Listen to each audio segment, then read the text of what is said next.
Hey guys, I'm Anna, and today I'm going to show you how to fix Swann Security App error code 2002. So first of all, you need to make sure you're connected to a strong internet connection.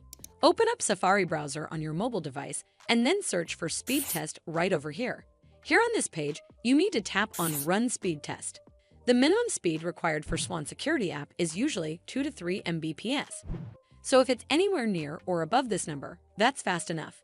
If your internet speed appears to be unreasonably low, then you may need to contact your internet service provider for help. This should fix the issue, but if it doesn't, then you need to make sure you're running the latest version of the app.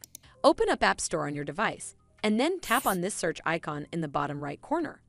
Then search for the Swann Security App, and if you see this update button right next to the app name, simply tap on it to make sure you're running the latest version of the app. But if you still encounter this issue, then you need to clear App Cache. Go to your device settings and then scroll all the way down to General and tap on it. Then tap on iPhone Storage. From here, search for the Swann Security App and then tap on it. Once you're on this screen, you need to tap on Offload App. Tap again to confirm. It'll take a bit for processing, and then a Reinstall button will show up.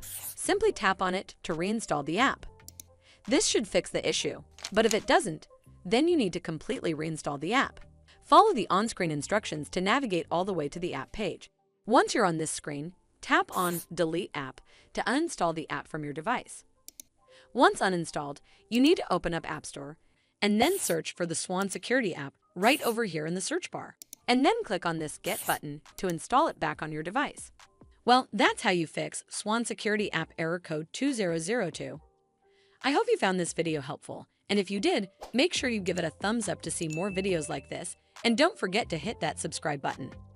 We'll see you in the next one.